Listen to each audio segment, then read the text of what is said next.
Monster in rush hour traffic, Chris Tucker. Everybody screaming, gang, gang, gang. The folks come and get you, you gon' tell on the whole gang. She said, can she fuck me with my diamond chain? If I ain't in the bank, then I'm on the plane.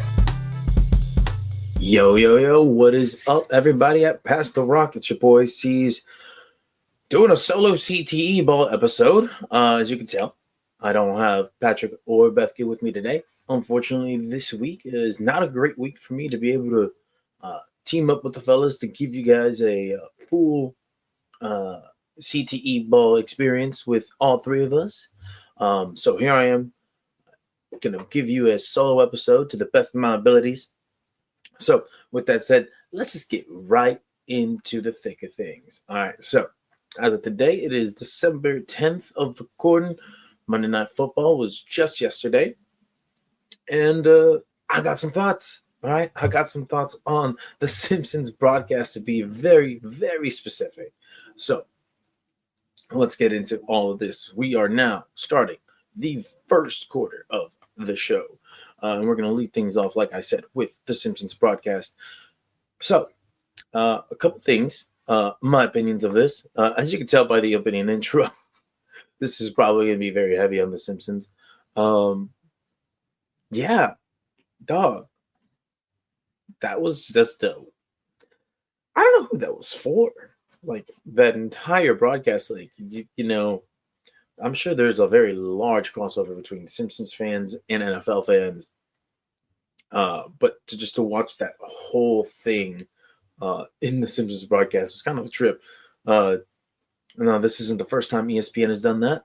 I believe last year we had Toy Story, right, where we had the Atlanta Falcons be turned into Toy Story characters, as well as I forget who the other team is. If it comes to me, I'll let you guys know. But yeah, it seems like this is going to be a yearly thing for ESPN, which makes sense. You know, they are part of Disney. They're going to have a lot of IPs. Jaguars. It was the Jaguars and Falcons. They have access to a ton of IPs that they can essentially use for these special one-off broadcasts. Now, let's talk about the quality. Let's talk about the quality of the broadcast. Let's just show you guys a clip from the Simpsons broadcast. That's embarrassing. That is not a Simpsons broadcast clip. This one is. The ball's all the way out at the 40-yard line, so Bart will throw. It's Lisa, puts her foot in the ground, leaves her dad in the dust, and says, if anyone needs me, I'll be in the end zone. Touchdown, Cincinnati. Man, that is so wild to see the game-winning play from the Cincinnati Bengals, which was for Jamar Chase, I believe, who was the actual recipient of that ball. It's just so funny to see such a high leverage play be turned into Lisa Simpson taking one to the house. I can't lie to you guys. I found it all entertaining. I don't know if I want to watch an entire football game that way, but, you know, it's nice to be able to have that option to just switch over during the middle of a game, especially if it's like a game between two teams that really don't have a lot going for them right now.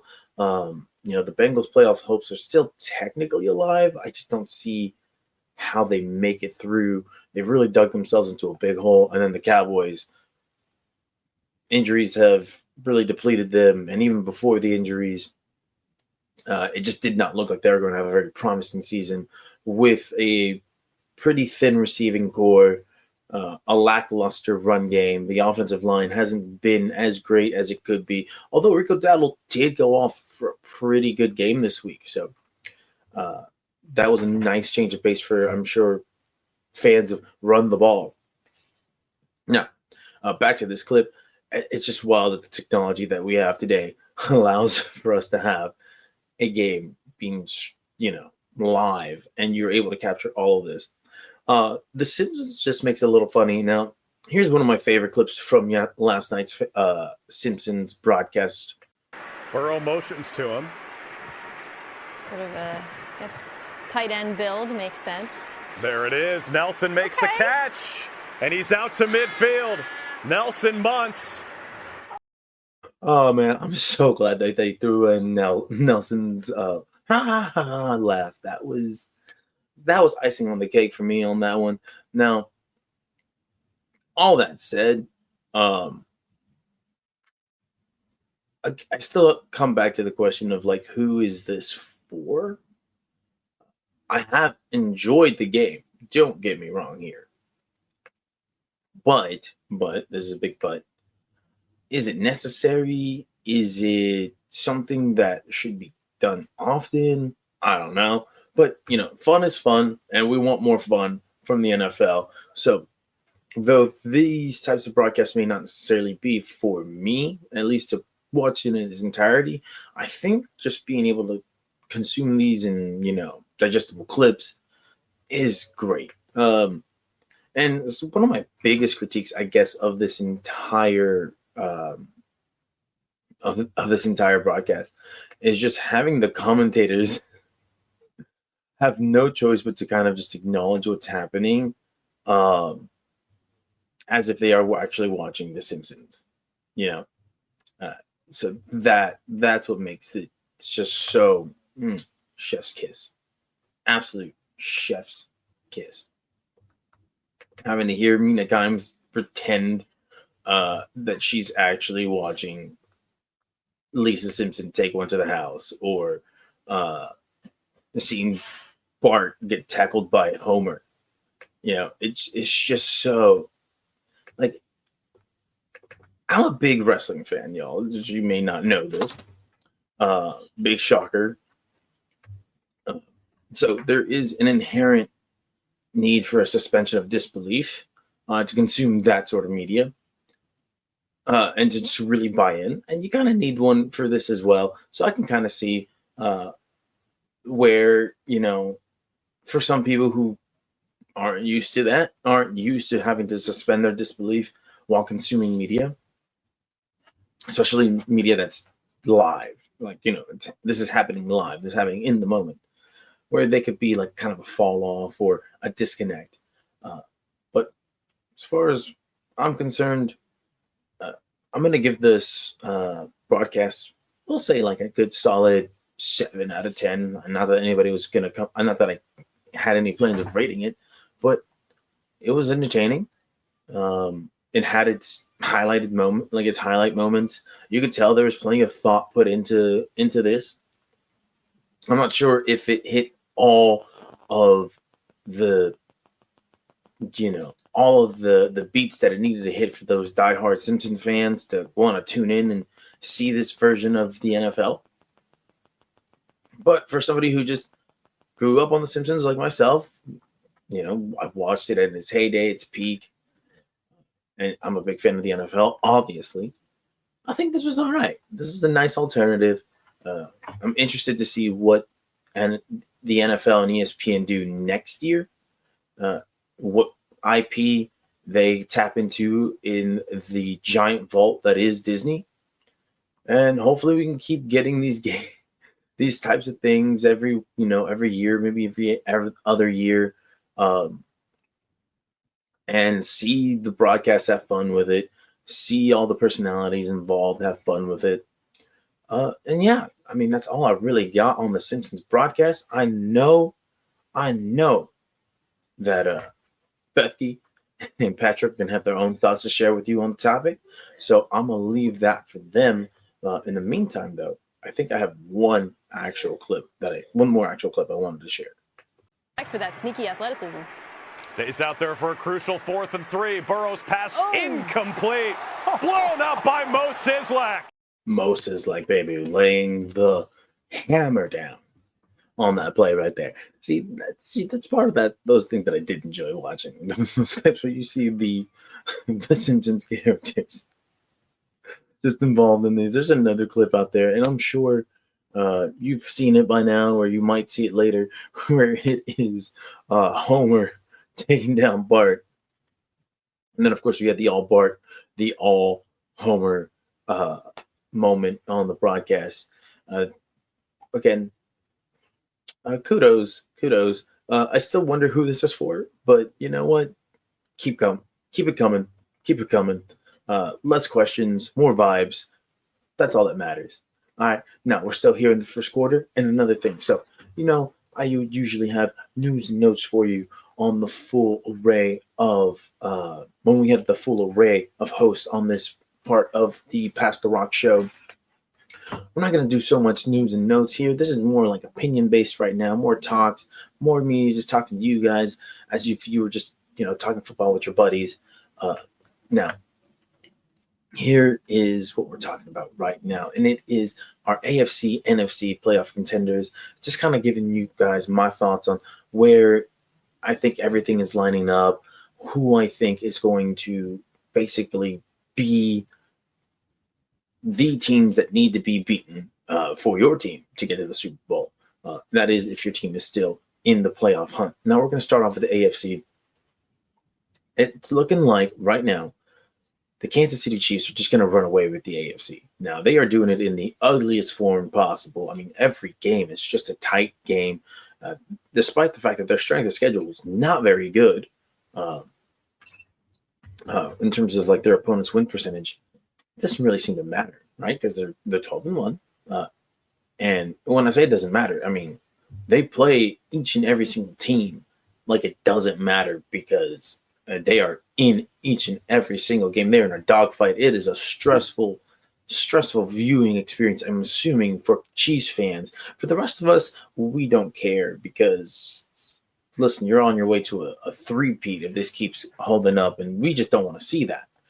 Maybe some fans out there do want to see that. I mean, it is history. It's never been done before. But regardless, the Kansas City Chiefs, the number one seed, currently in the NFL's AFC bracket. Behind them in the 2 spot, you have the Buffalo Bills at 10-3. The 3 spot, you have the Pittsburgh Steelers. And in the AFC South, the Houston Texans are still leading their division. Now, only the Chiefs and the Bills have clinched up their division. You still have the Pittsburgh Steelers. They have the Baltimore Ravens hot on their trail. Now, they do have a sizable lead, let's be real, and both in conference and in division play. The Pittsburgh Steelers 3-1, the Baltimore Ravens 2-2. Who should you actually be worried about coming out of the AFC North? We know what the Ravens are. We know that they have Lamar Jackson, right? They have Harbaugh, and they just have a history of just being too good to deny sometimes. But this year seems a little different. They are one of the more heavily penalized teams, in the league. And their Hall of Fame legendary kicker just can't make cakes right now. He is costing them games. You look at this Baltimore Ravens team, they should be better than what they are. But think about all those missed kicks, all those untimely penalties. And then that defense is struggling, yes, but it's not the worst defense ever. Oh, 1 second, y'all. My dogs are crying. Yes, my dogs are in the room with me. Sorry about that. I'm going to take a quick pause. All right, I'm back. Sorry about that, y'all. Now, let's get back into this. So this Ravens team, again, they have had a lot of issues going on with both being penalized, Justin Tucker missing kicks, right? And that defense has not been great. So do I think the Ravens overtake the Pittsburgh Steelers, who are 10-3? Well, let's just take a very quick look at what the Pittsburgh Steelers' remaining schedule is, because I think Pittsburgh can run this table. I don't think Pittsburgh is as good as their record indicates. But that's not necessarily a bad thing. I just think they are being very well coached right now, and they are hitting on big plays. That's what Russell Wilson does really well, even at this late stage in his career, where he's not the same guy that he was in his heyday, in his prime. He's still out there slinging deep balls, and George Pickens is making the plays on them. He is making the most of him, and not just him. I mean, you have Calvin Austin, Pat Freiermuth. These guys are all chipping in, basically, and really making sure that whenever Russell Wilson throws it deep, they are there. Or if he actually throws it, uh, in the middle of the field, which is very rare, they are there. They're there to make plays. But the Pittsburgh Steelers have a very difficult end of season schedule. They go at Philadelphia. That's NFC. So even if they lose, it doesn't necessarily affect their standings in the AFC, although you still don't want to have any sort of loss. And if you're Baltimore, you want them to lose because you want every possible tiebreaker you can get your hands on. And that is a common opponent. Now, I don't know what the specifics of all the tiebreakers would be if they finish the season with the same record. I assume Pittsburgh still wins out. But either way, you just want as many losses to accumulate if you're a Ravens fan on the Steelers record. So now we got Philadelphia this Sunday. After that, they go at Baltimore. That's a must-have it for Baltimore. Then they play the Kansas City Chiefs. Will the Kansas City Chiefs rest their starters? I mean, it's looking like the Chiefs have already locked up the 1 seed. They'll probably have the 1 seed locked up by week 17. This might be a meaningless game. This won't be meaningless for Pittsburgh. So we shall see how Kansas City approaches this game. We'll see how Kansas City is doing when they come to this game, because I don't believe Kansas City's schedule gets any tougher.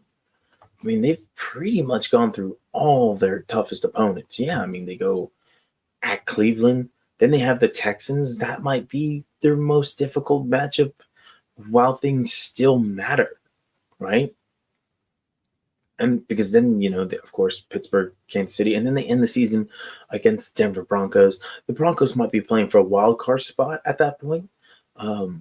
So that might matter to Denver. This won't matter to Kansas City. So I don't know, man.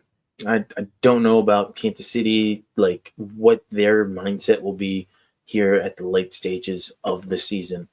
But for Baltimore, if you're a Baltimore fan, you want Kansas City to play their starters against the Steelers. But yeah, just in a vacuum, Philadelphia, Baltimore, Kansas City end the year against the Cincinnati Bengals, who are still technically fighting for a wild card spot. So that might matter for Cincinnati, and that could be a loss for Pittsburgh.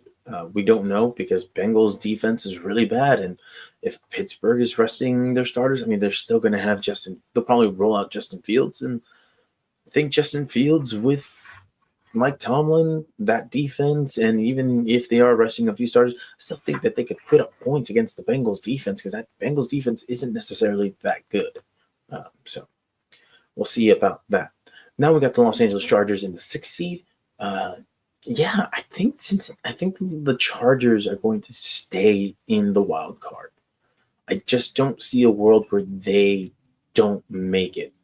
Now you have the Denver Broncos 8-5 in the 7th spot, and then rounding it all out. Yeah, I don't see how anybody else has a shot at this, if I'm being quite honest with you. Like, you have the 6-7 Colts, the 6-7 Miami Dolphins, and then the Cincinnati Bengals at 5-8. They need so much to happen just to get a shot. If one, they have to win out. They absolutely have to win out. And the Chargers, Broncos, like, they're going to have to pick up a bunch of losses with only 4 games to go. I just don't see a world where the Bengals make it. So I think the Bengals are pretty much done, even though they are still considered to be in the hunt. They just dug a hole way too deep this time, and we're going to see what happens to the Bengals. If they retain Zach Taylor, if they even decide to try to bring back T. Higgins, there's clearly been a huge depletion of talent on the defensive side of the ball, and Lou Anarumo just hasn't had any dogs to work with this season. Miami Dolphins, I don't know, man. That it's clear that that defense misses Vic Fangio, but also that team is hamstrung to Tagovailoa because that offense is specifically designed for him and almost basically just for him. I mean, because if you think about it, they've had no luck with backups, right? Um, you know, they have this offensive guru, or so we thought, right? And he just can't seem to get anything out of these backups. Now, backups are backups for a reason, but come on, some of these guys like Huntley, for example. I mean, he's not chopped liver. He's had plenty of playing time, and you would think that Mike McDaniel could get something out of him, but no, I mean, he can't get anything out of these backups. There's just the best way to put it is Miami's a deeply flawed team with a lot of basically big name talent at very key spots. Now, the Indianapolis Colts, I don't know. So this is a weird team. The Colts are one of the weirder teams. They're 6-7, right? They don't lose big. I mean, they've had one loss on their schedule where they lost by a ton. It was an absolute ass kicking. They're in almost every game. And yeah, Anthony Richardson is not the best quarterback in the NFL. He's not even a top 16 quarterback. He's a bottom of the league. In terms of overall raw talent, he's probably top 5 raw talent, and he just needs to be able to put it together. And this is what the season's been about. It's about him making incremental progress to becoming the best version of himself. I mean, he hasn't played a lot of ball. There's just going to be so much growing pains. It's a manageable schedule. I mean, they got the Broncos, Titans, Giants, Jaguars. I wouldn't be shocked if they won out, honestly. I mean, I know the Broncos present a very difficult defense. But I mean, any given Sunday, right? Yeah, on paper, the Broncos should absolutely win this, but how many times have we seen games where one team was clearly the favorite over the other and they lose? I mean, I'm not sure what the percentages are off the top of my head, but it's not an absolute dominating percentage on the side of the team that's favored, right? Then, of course, you have Titans. That's a divisional rivalry.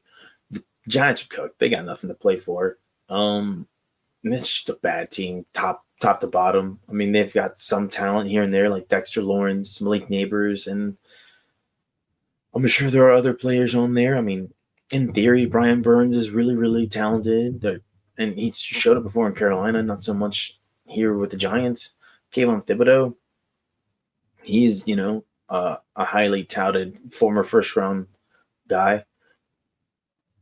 But it amounts to nothing because that team just sucks.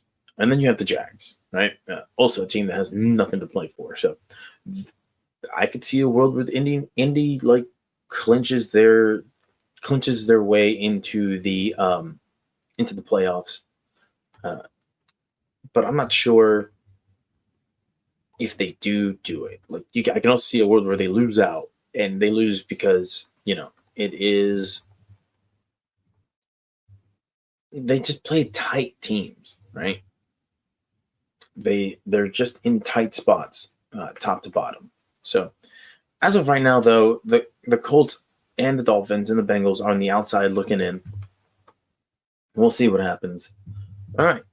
Enough of the AFC. Let's move over to the NFC. What do I think is going to happen here? So Detroit Lions, 12-1. They are the 1 seed currently. Right behind them, my Philadelphia Eagles, at 11-2. In the 3 spot, you have the Seattle Seahawks. And then in the 4 spot, you have the Tampa Bay Buccaneers. This is what I love and hate. Sorry, guys. About division winners getting getting higher seeded spots because you have the Minnesota Vikings, who are the 5th seed right now at 11-2. You have the Green Bay Packers at 9-4. All right. Hell, even the Washington Commanders are also 8-5, which is better than the Tampa Bay Buccaneers. It's just a joke. It is a fucking joke. Some of these teams, man. The NFC West and the NFC South. They're just a funny group of teams. Now, let's just talk about the Detroit Lions real quick and their current positioning as the number 1 seed. Right now, it looks like they're going to clinch it. All right, but they have been struggling as of late. Absolutely no doubt. They're decimated with injuries on the defensive side of the ball. I mean, they keep piling up more people on the IR, on the injury report. And let's look at that their last couple of games. It's kind of a mixed bag. All right, so they do play the Buffalo Bills. That is out of conference. It doesn't really affect them all that much. They got the Bears. They're probably going to steamroll the Bears. Now, it is a divisional rivalry, and the Bears, listen, I know they just got their ass kicked by the Niners, and they fired Matt Eberflus. They didn't really get the new coach bump, the new interim coach bump that you see a lot of teams get. But divisional rivalries, we saw the Bears play them tight, play them close on Thanksgiving. And if it wasn't for Matt Eberflus being a big fucking idiot, Bears could have at least sent that game into overtime. And from there, anything goes. They got the 49ers. The 49ers, I mean, they are 6-7. They are in the 11th spot in terms of rankings. San Francisco needs a lot of help to get into the playoffs. I would love to see a world where the San Francisco 49ers don't make the playoffs. That'd be amazing. I would love that from the bottom of my soul. But I could see a world where they do get in. Will they get in? I don't know. I have my doubts about that. Now, looking at the remainder part of the Detroit Lions schedule here, they finish the season off against the Minnesota Vikings. If the Vikings manage to keep pace with the Lions,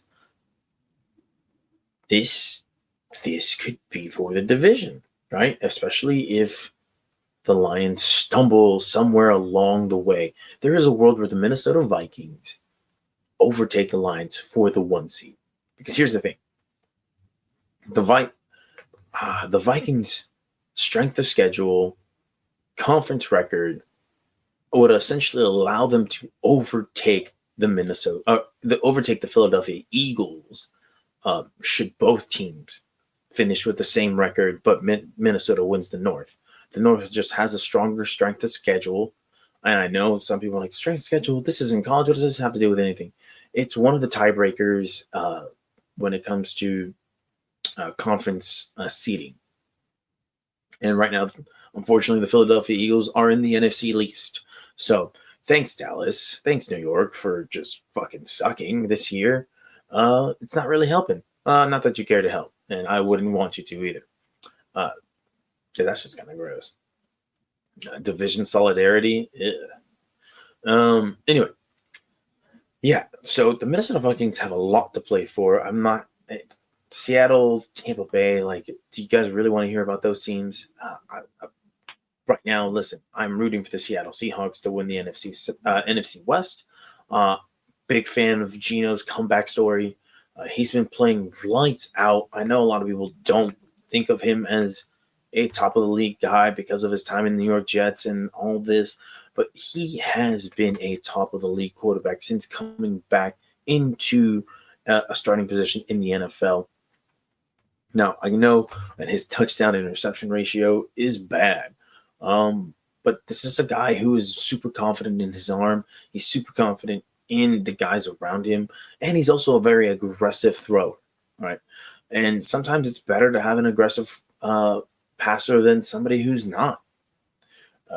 Because with Geno Smith, I mean, look at it. I know he has 12 interceptions. he is also completing 69.5% of his passes. All right, so the ball is not hitting the ground a lot. It is hitting somebody's hands, his guys and the other team's guys. But he's doing a great job, I think, overall in the context of what Seattle has around him. So I think that he'll be able to manage out and get them to an NFC West title. Now they have the Green Bay Packers, Minnesota Vikings here in the next 2 weeks, so it might be difficult. But they finish off the season against the Chicago Bears and the Los Angeles Rams. So 2 very winnable games. The Rams, they're like the Jekyll and Hyde of the AFC or the NFC West, because 1 week they're going to show up and remind you who they are, and then the next week they're going to show up and be like, yeah, that's who we were, before all the injuries. So we'll see what happens with the Seahawks. The NFC West might be the most contentious battle yet. And those were thinking, what about the Tampa Bay Buccaneers? Well, what about them? The NFC South is a mess. All right. That's just a shitty division. Now they have the Chargers up next, the Bucs do. And then they finish at Dallas versus the Panthers versus the Saints. Those 3, like, you could say, hey, the Bucs should win out. They absolutely should win out. And you would be right. They should win out those last 3 games. Dallas doesn't have much to play for. And if there's any sense of, planning ahead in that organization, they want to lose out. They're going to want to lose out. I don't think they will, because I don't think that they're run that way. They're not the type of team that wants to tank on purpose. I think it's the type of team that tanks on accident. And I could see a world where Dallas accidentally wins this game and continues to fuck up their draft stock or draft positioning. But I could also see them lose. It's gross that game is on Sunday night on NBC, but whatever. Panthers have been playing really good football lately. I mean, they're not winning games, but you see a team that has no quit in them. And I'm just going to assume that the Panthers are going to keep playing that. Bryce Young has been really coming into his own after such a bad start in his rookie year and bad start to the season. And then the Saints, dumpster fire. Tampa should win this out. So we'll see what happens with that one.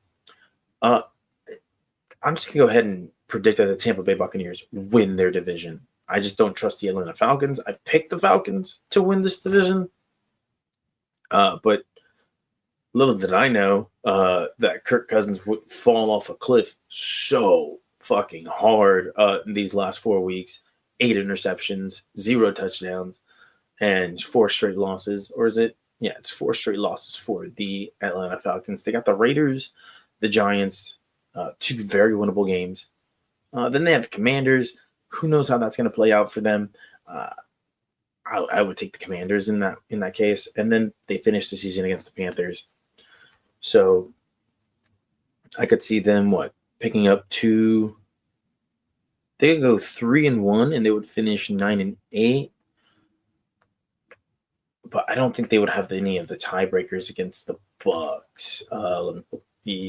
No, actually they do. They have beaten the Bucs twice this season. So, all right, Falcons.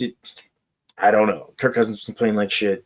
On paper, they should be able to maybe pull out a 3-1 victory, but so should a 3-1 finish. But so should the Bucs. And if they do that, they're definitely going to solidify themselves. So we'll see what happens there. Now let's talk about our wild card teams. Now we already talked about the Minnesota Vikings. Let's talk about the Green Bay Packers and the Washington Commanders. I think they're set. I think the Los Angeles Rams might give the Commanders a scare. Green Bay is going to be locked into that 6th spot. No matter what happens, I think they're just locked into that 6th spot. They're 1-3 in the division, 4-4 in conference.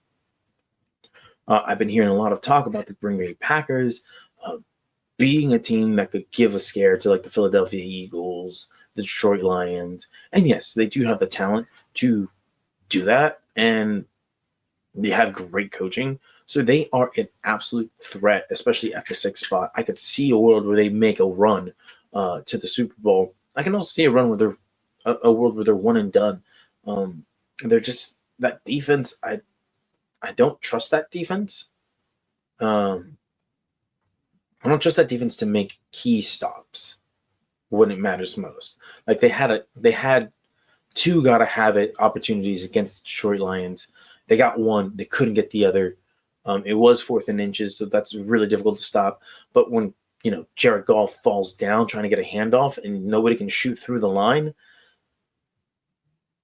I mean, come on, what are we talking about here, right? Like that was a gotta have it moment. Nobody on that defensive line, nobody in that linebacking core was able to make a difference in that spot.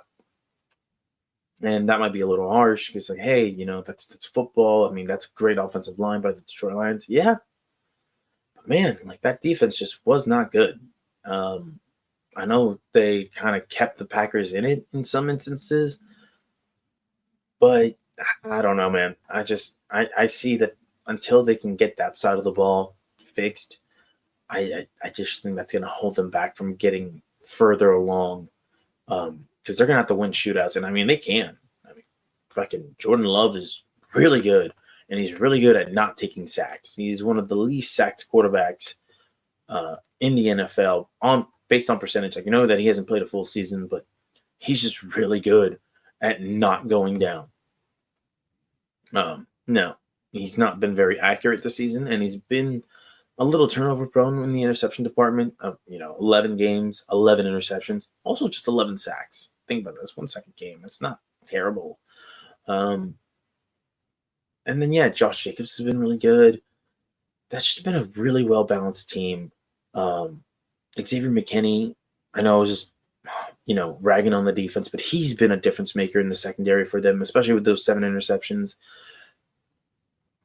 I don't know, man. I like this team. I don't know that I like them making any significant noise in their division, at least not anymore. In the playoffs, I would sweat that game out, and I believe they could upset quite a bit of teams. So that's a team to look out for. Washington Commanders, that's a one and done team if I've ever seen it. I just don't trust Dan Quinn, Cliff Kingsbury, and they have a rookie quarterback. I mean, how many rookie quarterbacks do we see make loud noise in the playoffs? They might get a win. Rookie quarterbacks in the NFL playoffs. I don't know. Now, they got the Saints, winnable game. They have an in-division game against the Eagles. Eagles are fighting for the 1 seed. They're going to be fighting hard. So I assume the Eagles will pull that one out. Then they go up against the Falcons, winnable game for the Commanders, and then at Dallas. That game may not mean anything. The Commanders might have solidified their position as the 7 seed at that point, and that's just going to be a meaningless game, right? And then, of course, we have the Rams. I think we were already talking about the Rams, or I kind of just briefly mentioned about the Rams, but we have them against the Niners. I think that they can win that game. This Niners team isn't that very good. The Niners team is not good. The Jets, winnable. You should win that. You should dominate the Jets. Cardinals, that one's going to be tough. And then Seahawks, again, tough. It's tough.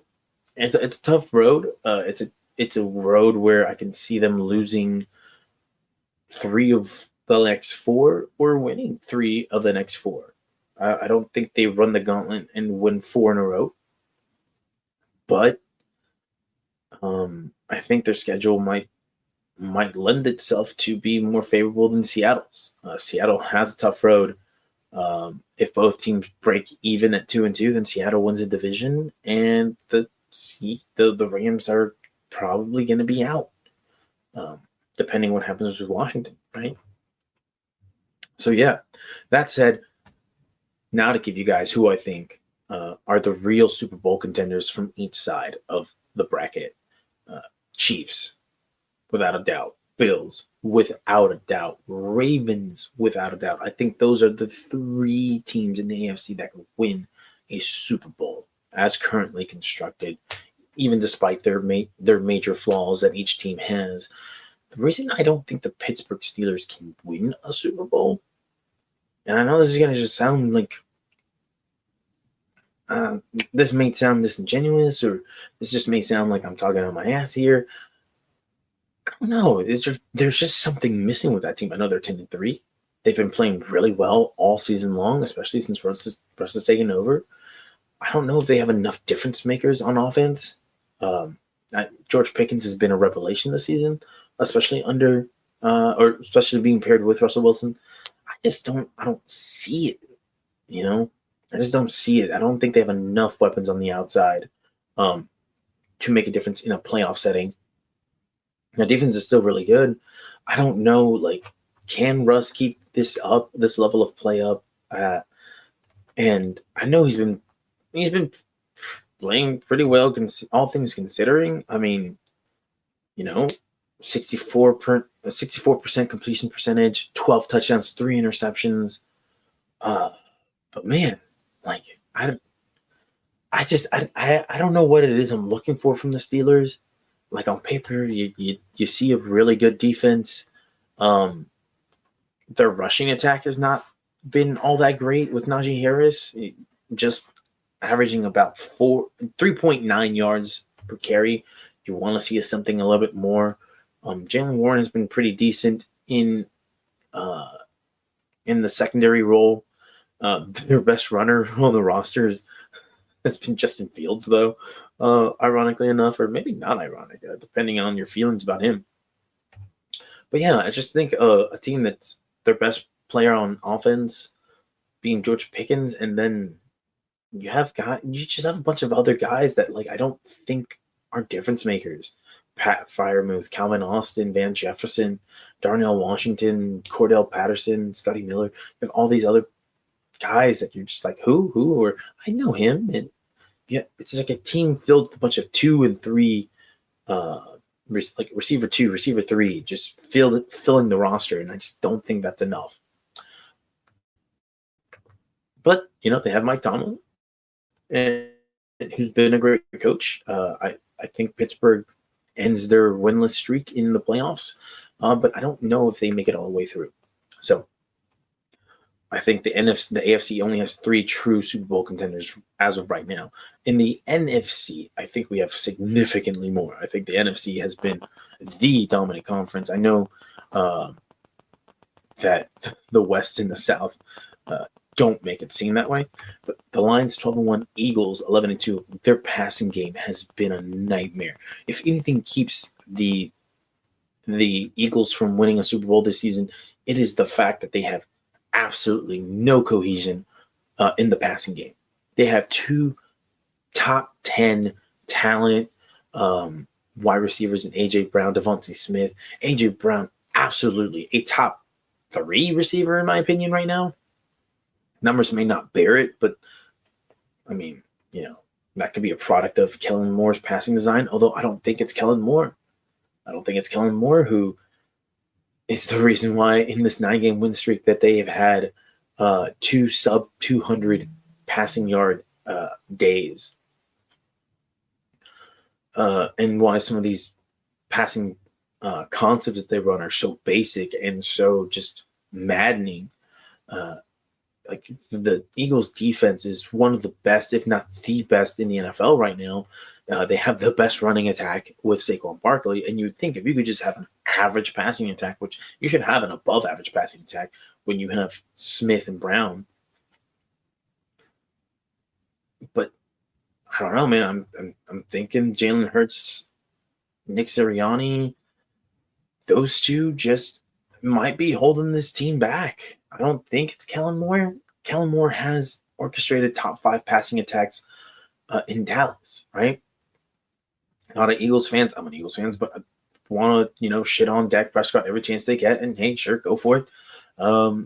It's what we do. But he's been a top 5 passer just in terms of the numbers that he's put up in the past, right? Jalen Hurts has never done that. Now, Jalen Hurts may not be your traditional drop back passing quarterback, but he wants to be. He said so himself. He wants to be more involved in the passing game and have more traditional drop back reads and prove himself as a passer. Well, he's not doing it. He's failing that test right now. His completion percentage may be nice, but this last game, he had the highest average time to throw and the lowest average depth of target. That is a terrible combination. I know a lot of Eagles fans, anytime there's any sort of criticism over Jalen Hurts, love to say, look how he outplayed Mahomes in the Super Bowl. That was 2 years ago, buddy. That was 2 years ago. We need to see him outplay his opponents now. He's been beating his opponents, people that have, or his team has been beating other quarterbacks, and he has shown flashes this season that he can make tough, deep down the field throws. He's had some beautiful deep balls out there. I don't know what's going on, though. They just can't seem to string together consistent passing performances, and that's not going to win you a Super Bowl in the modern era, although it might, because Saquon Barkley is just that fucking good, and that defense is really fucking good. And as long as Jalen Hurts doesn't make any crucial mistakes, yeah, but he is passing up some throws, man, and it's frustrating. But if the Eagles won the Super Bowl, I wouldn't be shocked, right? And then the Minnesota Vikings, Green Bay Packers. I know the Vikings have a way better record than the Green Bay Packers. It's hard to wrap my mind around the idea that a Sam Darnold-led team could win the Super Bowl. And I think that Brian Flores defense, as good as it has been, if it does face high level of competition in the playoffs in terms of who's at quarterback, that blitz-heavy scheme might come back to bite them. But KOC, he's been good. He's been a great coach. He might be coach of the year. I think he should be, especially what he's doing with a guy who is one of the worst quarterbacks. I don't care what anybody says. I know my co-hosts have been a little bit more kinder to Sam Darnold's time in New York and Carolina, but statistically speaking, and with the eye test, Sam Darnold was one of the worst, if not the worst, quarterback in the NFL for a long period of time. You saw flashes of what he could be, because he has a live arm, he has pretty good athleticism, but you also saw a lot of boneheaded throws. Now, some people say, well, that's a product of his environment. Listen, a lot of his issues were seen at USC and only exacerbated more with the Jets, with the Panthers. We never really got to see what he could have been with the Niners. Well, this might be kind of what he could have been in that situation. Sam Darnold right now, he's giving you slightly above average quarterback play, what feels like every other game. And then every other game from that, you kind of see the flashes of who he's been. But it doesn't really seem to matter because the Vikings managed to get these wins, sometimes because of him and sometimes in spite of him. And it's been very impressive to see. I think the Vikings can make a deep run. I can't picture them hoisting the Lombardi Trophy. I can, however, see the Green Bay Packers do that. And I just think because Jordan Love has just a significantly higher ceiling as a quarterback than Sam Darnold. Better arm, better mobility, and even his backbreaking plays don't seem to be completely backbreaking, right? I see a world where the Green Bay can do that. So those are my contenders as of right now. And yeah, guys, I think it's time we move on to the second quarter of the show. We're going to go rapid fire highlights and lowlights of the week. Now, these will be presented to you with sound. Why? Now, there's really nobody to talk to about these clips. So I'm just going to play these clips and hope that you guys enjoy some of this. So my first low light is going to be this defensive back from the Atlanta Falcons. Just take a watch. Just can't stay. Just allow him to scramble. So he's open early. But obviously the pressure we showed you is why he couldn't get the ball out on time. And then, buddy, what were you doing? What happened there? That that was just sad. Next up is Aiden O'Connell, just throwing right to the defense. Oh, buddy. Of this defense with their personnel. Against this wounded Bucks defense, O'Connell's pass is intercepted. Of this defense. What were you thinking, AOC? What were you thinking, man? And hey, prayers after that guy. His knee blew out, and it's a tough situation to be a Raiders quarterback right now. But you know what? He wasn't the only guy in that game that had just a maddening interception. So did Baker. Affect the rest of your drive. You have to hold this drive to field goals or less. Baker, hard fake, wobbly pass, and that's picked in the end zone. Jack. You hate to see it. You hate to see the ball wobble out like that. But even if it didn't wobble out, I just don't see a world where he completes that pass. What are we thinking, Baker? What would be? You got too much dip on your chip, bud. All right, now let's move on to Kirk Cousins himself. 5. Cousins got rid of it right before he was hit. Byron Murphy with a one-handed pick. Just threw it right to the defense. What is going through your mind? What's been going through the minds of these quarterbacks? I couldn't tell you. I couldn't tell you. But you know what? It's okay. It is okay. Because I think we have a look in to the mind of what is going on with Drew Lock. Because he had a throw where you just think, I think his brain just short-circuited. So what was happening in his mind? I don't know. Let's find out.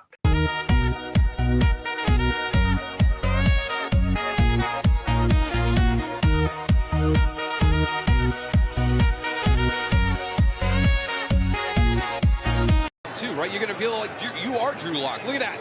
Go get it. Go find that first down marker and get it. Why you break out and What was going through his mind? He had all that open space right there, and then he just runs straight to a defender. But that may not be the biggest low light for the Giants on that day, because we have their kicker, Gano. Prior to the snap. Gillen the hold. The kick, no good!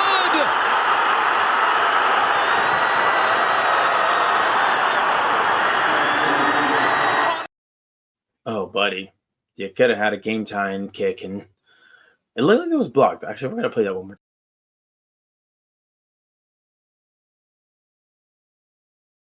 Definitely blocked. But still, it's a low light for that special teams unit. You know who else is on here? That's a low light and also affiliated with the Giants. Kadarius Toney, welcome back to the league, buddy. One for 65 yards in the Super Bowl down in Arizona against Philadelphia a couple years. They didn't go for a touchdown, but he could, oh my goodness! Now he's got more explaining to do on the sideline. Yeah, tough day to be Kadarius Toney. Wild that he's still in the league. Now, we have another low light here. It's another interception. Another bad decision by a quarterback. This time, it is Kyler Murray. Sit well with him, the loss and the fact that he didn't impact the game in the way that he's supposed to. Murray, intercepted by Bryant. Listen, I know there's a bunch of jokes about Kyler Murray not being able to see over the line, but sometimes I swear, even when he's out of the pocket with not an immediate defender in his face, I don't think he could see that there's a defender right there guarding his guys, covering his guys, rather. Now, this one right here, this is a low light that, thank you, football gods. Xavier Legette, one of the best interviews in the league because of his deeply Southern accent, with a just back-breaking drop. Now, this was a great move. This was just watch this play because Bryce Young makes some magic happen, and Xavier Legette just makes sure that the magic is not seen all the way through.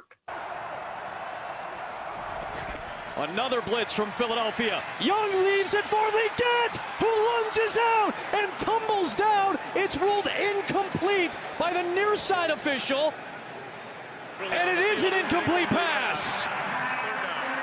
And remember, Carolina cannot challenge because you're inside of 2 minutes. There are no coaches' challenges, and Canales doesn't have a timeout anyway. Well, Bryce did an excellent job of cutting this ball loose. Oh, it touched the turf. touched the turf. I when I saw that, I was like, what? How is that a drop? And then they showed the replay.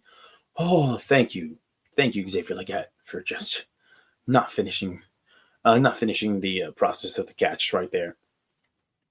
And now usually I have like, this is our highlight, this is our low light of the week as a group.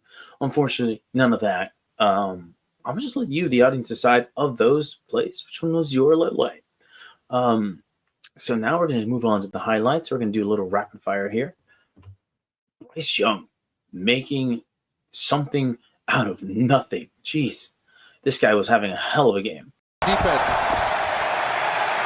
Young stepping away, stepping up, being chased in the end zone, still on his feet, throws downfield, it's caught by Legette to the 30. I was screaming at my television, screaming, because how can you not get this guy down? But objectively speaking, that was a hell of a play by him. So, hey, Bryce Young starting to show signs of life as a quarterback in the NFL and showing why he went first overall. Now, this one, it's not your typical highlight, but this one's for you, Patrick. Your boys in Minnesota over there. Best celebrations of the season all season long. Let's kick it old school.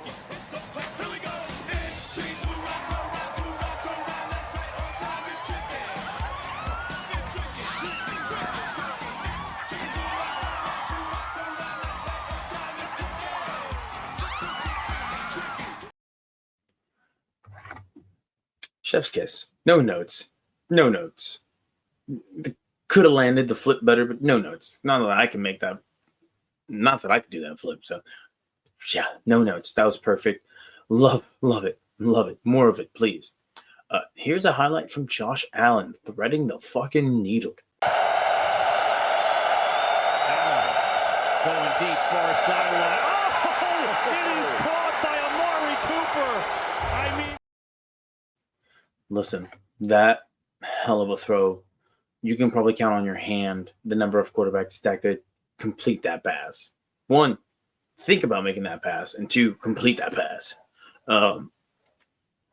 So shout out to him. Next, a hell of a catch from Jackson Smith in Jigba, getting that ball as low as he possibly could and keeping it from hitting the turf. Incredible. How quickly Seattle got back up there to make sure they run the play. Ooh. Look at him right there, and I think he caught it. Amazing. Talk about some strong hands. What did he tell us? I've always been incredible. Love it. They got a guy over there in Seattle. All right, we're going to finish strong here with these next three highlights. We got one from Mike Evans. The commentary really makes this one just a little bit better. It's like the reverse jinx. Evans has been absent in this offense. Yes, he has. Very quiet. Baker over the middle, completes right on cue. And look at Evans hurdling the defender. Well, there's very few things in the NFL that's better than a good hurdle after a catch or a run in the open field. This next one, the Rams special team unit. You get a shout out on this week's highlights and lowlights. look at this, it's sitting on the ground. Can the Rams pick it up? They do, and they're going to score. It's Hunter Long for 6. Good stuff. Good stuff by them. All right, and then lastly, from that same game, Khalil Shakir. Oh my God, the afterburners are turned on. Allen, pressure, gets rid of first down. Shakir, room to run. He splits defenders. Shakir on his feet and he scores. Oh my! 51 yards. And I know I said that we didn't have like a definitive highlight or low light of the week, but you know what? I'm going to give you my highlight of the week, and it is that touchdown catch that you saw earlier. No, not the Shakir one. The Lisa Simpson. It's all the way out at the 40-yard line, so Bart will throw. It's Lisa, puts her foot in the ground, leaves her dad in the dust, and says, if anyone needs me, I'll be in the end zone. Touchdown, Cincinnati. And with that, y'all, we're going to take a quick halftime break. She look like a Santa folk. My ball on my janitor. Sucking on it like she getting vitamins and minerals. I be on them chemicals. Back. Yeah, it's a little choppy here doing this by myself, but hey, gives it a little extra charm. Now we're here on the third quarter. We're not going to do watch it, skip it, train wreck. It's just not the same without the guys. And I also don't have access to any of Patrick's incredible watch it, skip it, train wreck theme songs. So we're just going to do some quick recap of the week that was for the Pass the Rock host teams. So we're going to start things off with the Philadelphia Eagles, who won a tight one against the Carolina Panthers. Here comes Philadelphia. Young is on the move, spinning one way and another. He tosses past the sticks, and it's picked away by Darius Slay. Yeah, if you didn't watch this game, you saw 22-16. The Panthers were leading at one point in this game. The Philadelphia Eagles continue to have the slowest start. They're dead last in the NFL in first quarter points, and they keep having to rely on their incredible defense to make stops and allow their offense to play catch up. Now, credit to the offense, they are able to catch up and come from behind and then stay ahead with the help of not just Saquon Barkley, but again, set defense. Bryce Young outplayed Jalen Hurts in this game. Wasn't even close. He was the better quarterback of the two. Jalen Hurts did have some good runs, but he just had too many passes that he turned down. When you have a net passing performance of, 83 yards? He personally threw for like 105. Like, there's just nothing good to say about Jalen Hurts' performance as an overall grade. This was one of his worst games of the season, and there is some frustration clearly between, or not between, but there's some frustration coming from A.J. Brown, Devontae Smith. When asked by reporters what's the issue with the passing game or what the issue is with the offense, A.J. Brown says passing, right? I believe that Devontae Smith said that they're not synchronized. And I think Jalen Hurts kind of echoed that sentiment in his own way. It's funny because earlier in the season, the offensive line went over to Nick Sirianni, Kellen Moore, and said they need to run the ball more.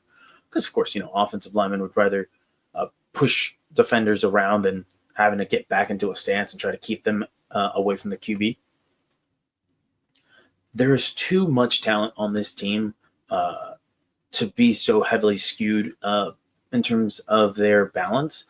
They are very run heavy and have been super run heavy. But even that, I mean, Jalen Hurts 14 to 21, the accuracy numbers will stay pretty much up there, stay pat, or continue to, tick upwards.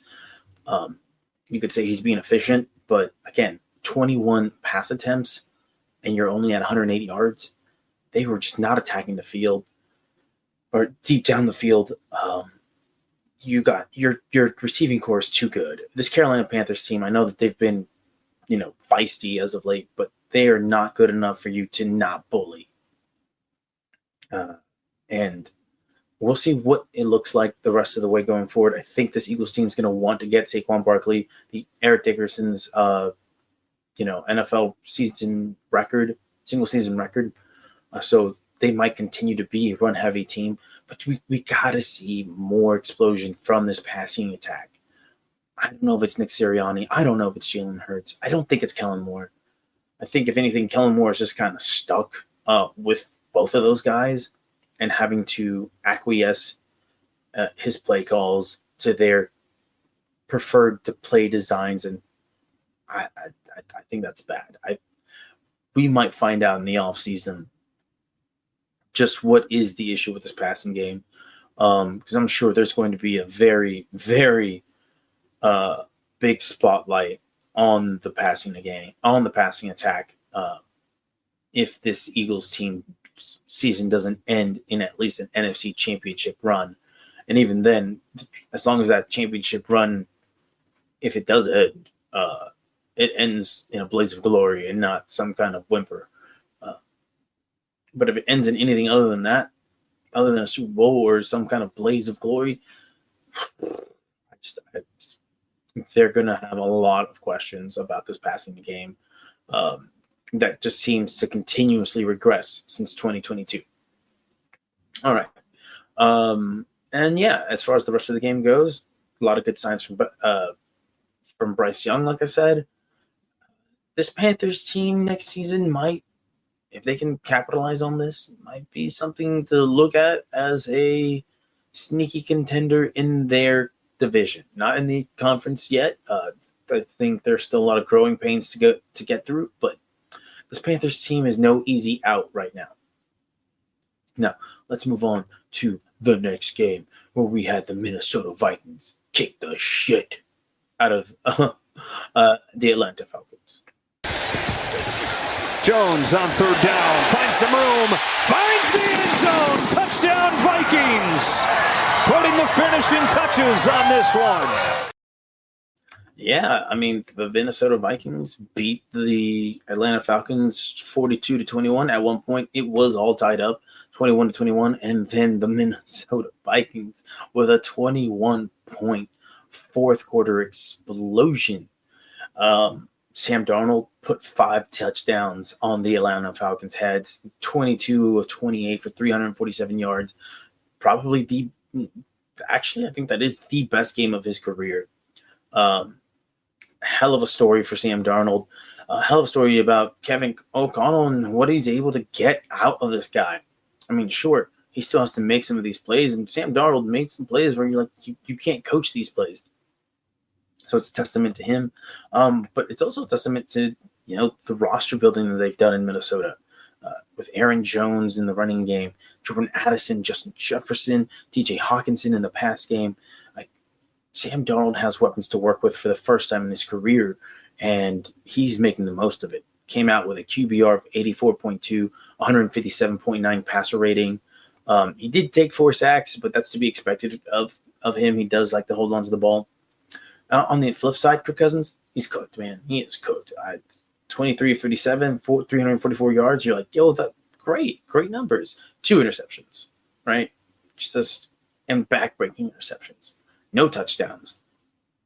The Falcons were able to move the ball, but it just didn't seem to really matter because that Minnesota Vikings defense locked in and kept them from scoring any more than they needed to in the fourth quarter. So that's all there is to say on that. And then lastly, we got to show the Cowboys.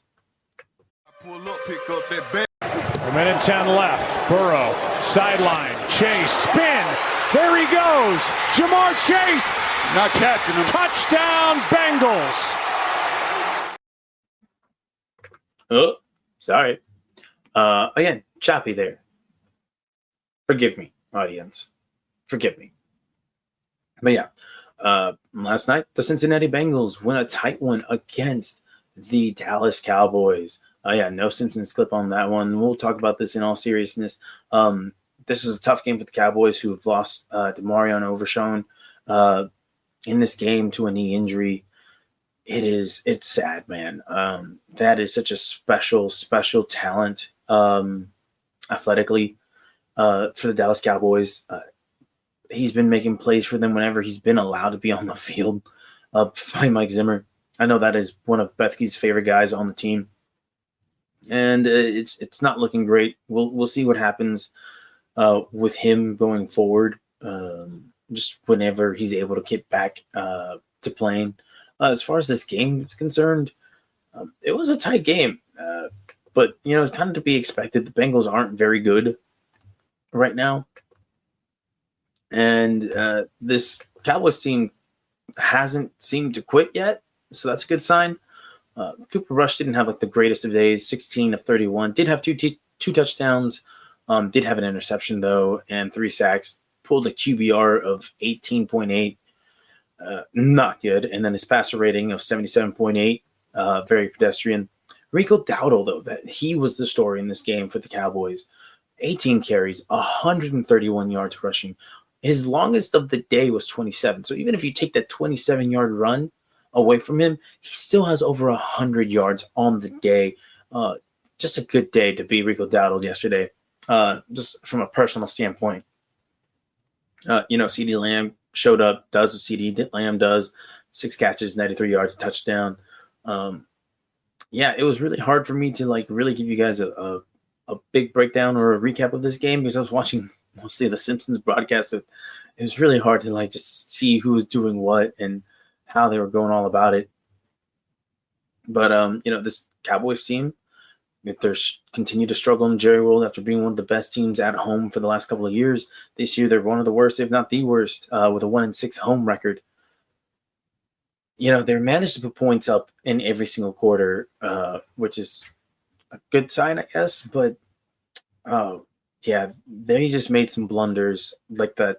Their special teams disaster where they blocked the kick but muff the catch and then allow Cincinnati to get the ball back, and then allow Cincinnati to drive down the field and get that game-winning touchdown. They can play teams tough. I think Mike McCarthy at least is able to do that. I think we've seen the ceiling with Mike McCarthy in Dallas. And I also think that we're going to continue to see the same type of team if he remains in Dallas. We'll see what happens. Beth, you might agree or disagree. He has his own feelings on McCarthyism. So you'll hear more about that and more about this game probably from him on the main show. And that's going to end the recap. So what does that mean? We are now in the final quarter of this show that went a lot longer than I thought it would go.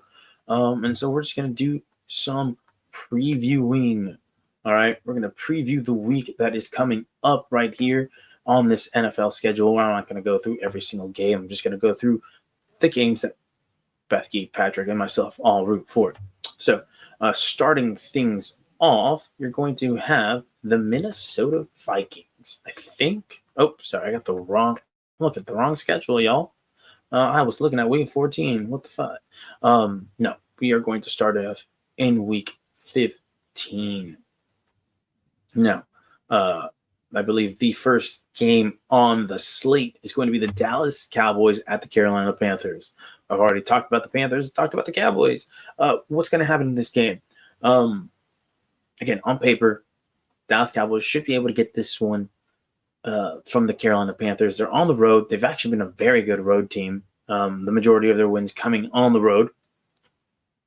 And the Carolina Panthers, yes, they are one of the worst teams in the NFL, but they have significantly improved. Now, here's the problem with Carolina Panthers. They're absolutely depleted at the running back position. Only Chuba Hubbard was the last remaining healthy running back in that game against the Eagles after Jonathan Brooks, unfortunately, suffered yet another ACL tear. In this game, I just see Cooper Rush doing just enough, CeeDee Lamb doing what he does, and then the defensive talents of that are on that defensive line for the for the Cowboys rather, getting after Bryce Young. I expect the Panthers to probably have a step back in this game. They might be a little deflated from all these close losses, or they might be feeling really confident.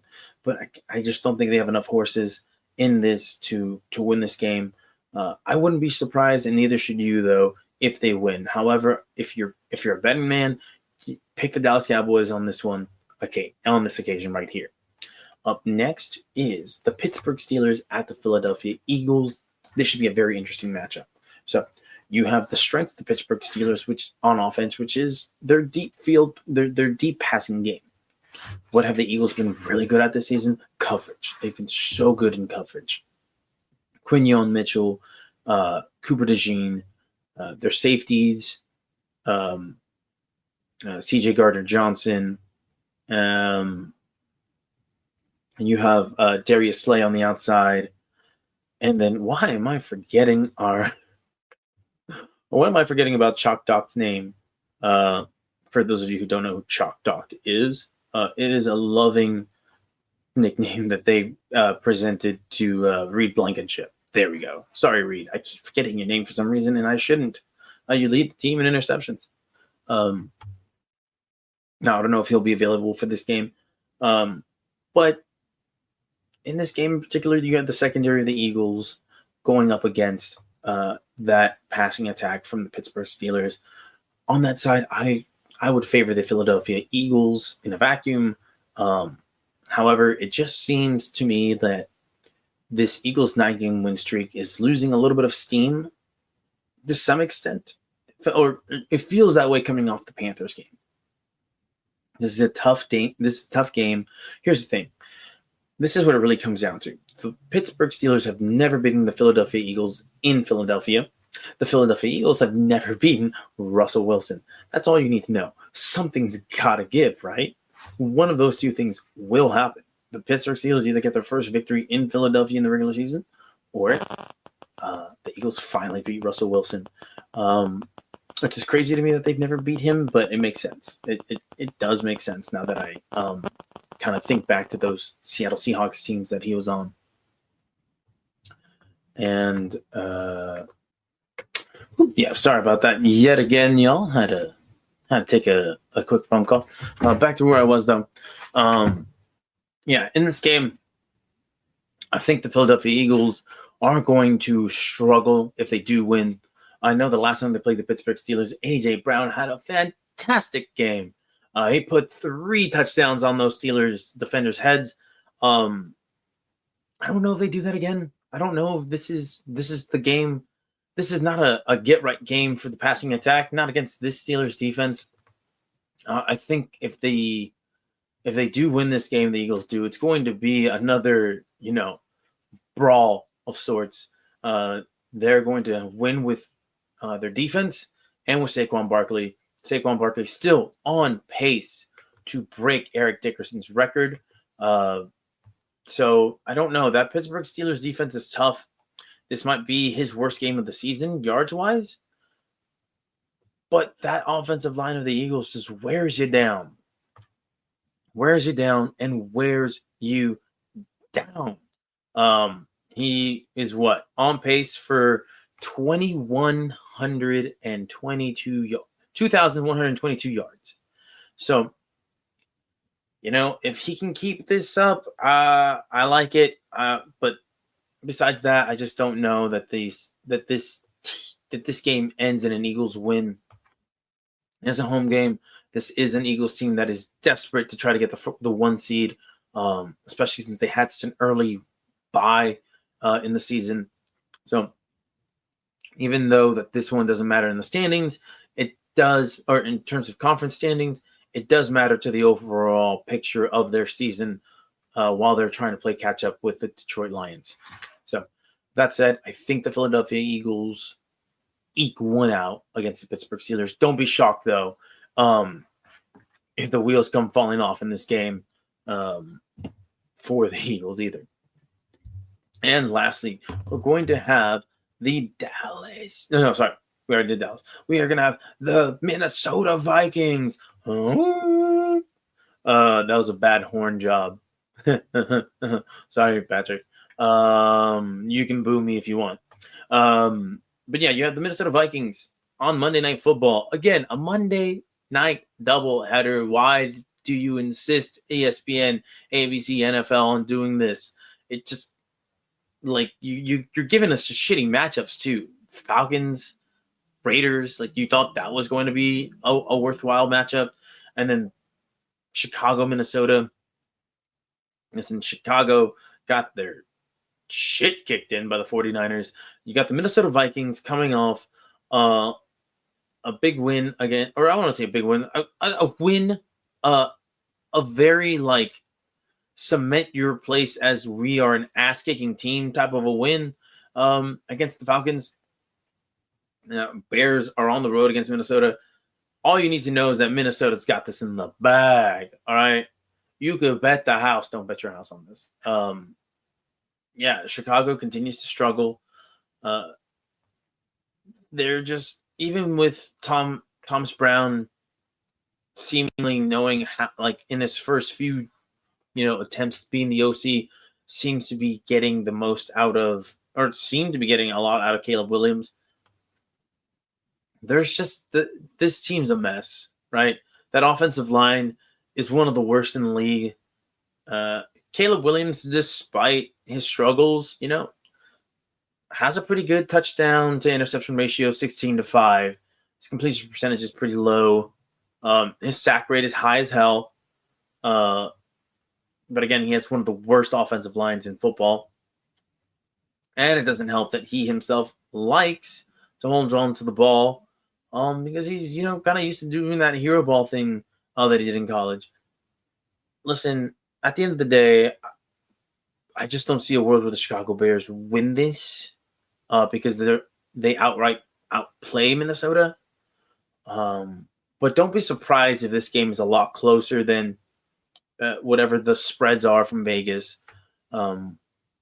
Minnesota finds itself in a lot of close games very often, especially against teams that you wouldn't expect them to.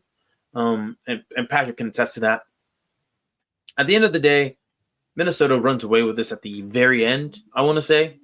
But maybe Chicago gives them a good fight. It is a division rivalry, and sometimes, like they say, often in these situations, throw records out the window when it comes to division rivalries. Well, y'all, that is it. That's all I got. Thank you for watching me ramble for an hour and a half. Or if you didn't watch me ramble for an hour and a half, thank you for even tuning in for a minute. I appreciate it nonetheless. I will be back with the guys next week. And yeah, other than that, thank you once again for tuning in to Pass the Rocks CTE football segment. This one being the solo edition. It's been your boy Ceez. Y'all have a great day. Thanks for watching again, and I'll see you all next time. Oh, wait. Okay, now I'll see you all. Turn me to a superhero, yeah. Hit that pill, turn me to a superhero, yeah. Everybody shut up. Oh, whoops.